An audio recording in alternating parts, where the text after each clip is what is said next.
dat is mooi, hè? En Spetters stierde nou op, had ik een stukje van mijn naam trouwens. Oké. En dat speelt waar? Spetters speelt in de 10e. En volgens mij gaan er na je week een heel soort stukken in première. Wel 2 of 4. 2 of 4 En Spetters is er een van. En daar ben wij al geweest. Oké. Ze weten nog een fragmentje van Spetters uit de 10e. Nou, stier door 3 vrienden in grote passie, in grote hobby. En dat is motocross. Het zijn we niet lekker, ja?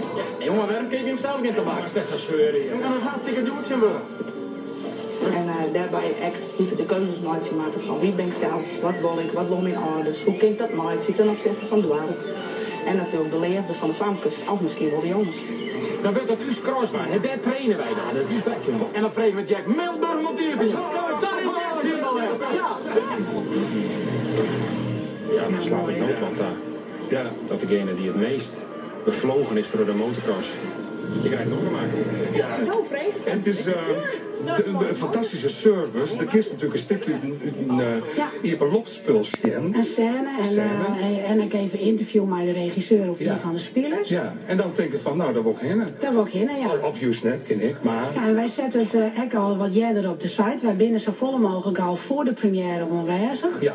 En dan wist ik even van, nou ja, dan kist al vast en een varkproek krijgen. Ja. En de Louter Krant is altijd bij de première en die maakt er dan een recensie van. Dus die kist ik daar letter dan weer bij u weer omvinden op uw site. Super. Ja. Hartstikke leuk. Ja. Dus ja, en Spetters, ik vind het een onrader. Ja? Ja, want ik vind dat er heel goed spelen wordt. Dus just het nou al, en ik hier zelf ook herinnering zo'n Spetters. Ja, ik kon het film. Dat was best wel indrukwekkend. Absoluut. Nou, behoorlijk. Vooral voor uw leeftijd toen. Precies. Vond ik dat nogal gewaagd. Zo doen? Nou, ik wie toen... Dat is een jochtje 80? Ja, nou, dan wie ik... 26, maar even nadenken. Zoiets.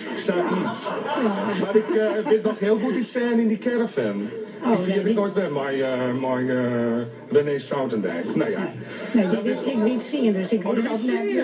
Oké. Maar ik weet nog wel dat ongeluk en dat wie heel goed indruk maken. Dus ik ben heel benieuwd naar dat stuk. En naar alle horen van zelfs. Ja. Goed, Klaas die scoot nou om.